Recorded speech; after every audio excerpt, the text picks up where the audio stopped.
อะไรที่เราว่าไม่ยึดหมายหรือมันไม่มั่นหมายของมันนั่นอันนั้นมันก็ไม่มีทุกข์มันก็ไม่เกิดไอ้ทุกข์เนี่ยไอ้ที่มันเกิดเนี่ยมันเกิดจากภพมันมีภพที่จะเกิดมันก็ต้องไปเกิดที่ภพคือความเกิดนั้นมันไปเกิดที่ภพตัวอุปาทานนี่แหละมันเป็นภพยึดมั่นถือมั่นนี่แหละมันเป็นภพให้ทุกข์เกิดไอ้ทุกข์เนี่ยมันเกิดขึ้นมาดูเถอะอย่าไปดูไปไกลแต่ดูปัจจุบันนี่ดูกายดูจิตของเราเดี๋ยวนี้ที่เราปฏิบัติอยู่เดี๋ยวนี้เมื่อทุกข์เกิดขึ้นมาเพราะอะไรมันถึงทุกข์ดูเดี๋ยวนั้นเนี่ยเมื่อสุขเกิดขึ้นมามันเป็นอะไรมันถึงสุขดูเดี๋ยวนั้นน่ะมันเกิดตรงไหนนั่นน่ะให้มันรู้จักเดี๋ยวนั้นเนี่ยทุกข์เกิดที่อุปาทานสุขเกิดที่อุปทานทั้งนั้นน่ะการเกิดขึ้นมามันต้องอาศัยภพคือชาติ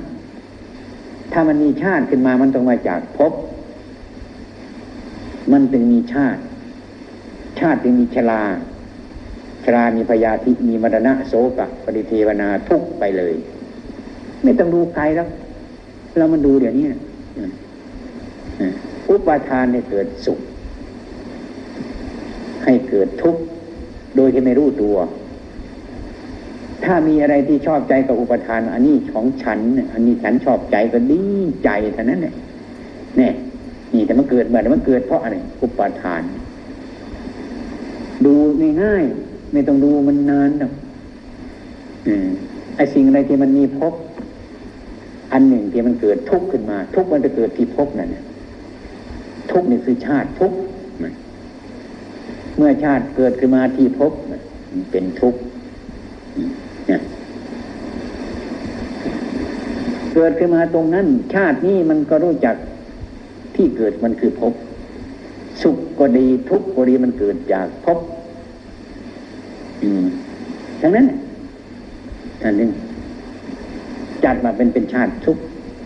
เกิดสุขขึ้นมามันก็เป็นชาติอันหนึ่งเกิดความทุกข์ใจขึ้นมามันก็เป็นชาติอันหนึ่งไม่ใช่ว่าไอ้คนเราเกิดมาแต่มันตายไปวันนี้พรุ่งนี้มันไม่ใช่อย่างนั้นอารมณ์ที่มันเกิดกับจิตแต่มันดับแล้วมันเกิดมันดับมันเกิดนี่ท่านเรียกว่าไอ้คนเกิดกี่ชาติพันชาติอันนั้นท่านไม่สนใจที่เรียกว่าเกิดไอ้คนตายแล้วเกิดนั่นน่ะพระพุทธองค์ท่านไม่ค่อยสนใจเท่าไหร่ครับตรงนั้นไอ้สนใจที่ว่าขณะจิตมันเกิดดับ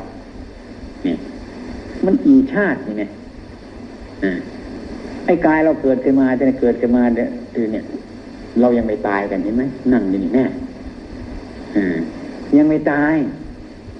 ไอ้เรื่องจิตที่มันตายนั่นนะมันไม่กี่ภพกี่ชาติมันกี่หมื่นชาติแสนชาติบางทีมันมีสุขขึ้นมาแต่ก็ชอบบางทีมีทุกข์ขึ้นมาแล้วก็ไม่ชอบเห็นไหมแต่เราเกิดขึ้นมามันกี่หนกี่ภพกี่ชาติตัวนี้เป็นตัวที่สำคัญในร่างกายนี่ไม่ต้องอะไรมันหรอกเมื่อจิตยังอุปทานอยู่อย่างนั้นไม่ต้องสงสัยมันหรอก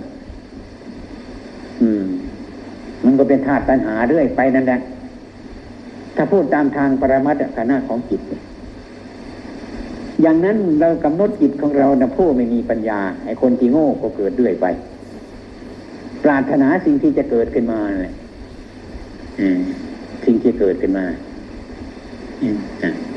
ปรารถนาสิ่งที่จะเกิดขึ้นมาคือชาติแต่ไม่อยากตายเนี่ยนะเห็นไหมเกิดมาแล้วไม่ตายมีไหมพระพุทธองค์ท่านสอนอย่างนั้นแต่คนเราอยากเกิดแต่ไม่อยากตายแน่น่าฟังไหมน่าหัวเราะไหมล่ะโง่ไหมมีปัญญาไหมชาติถ้ามีชาติมันก็เกิดมาจากภพเกิดได้ก็ต้องตายแต่คนปรารถนาหนักหนาได้เกินมาปรารถนาเกิดแต่ไม่อยากตายนี่ดูที่คนแล้วนะมันเป็นอย่างนี้จะไม่มันทุกข์จะเป็นยังไงล่ะมันก็ต้องเป็นของมันอยู่อย่างนั้นนี่คือคนหลงโลกหลงอยู่ในโลกานี่แหละไม่ไป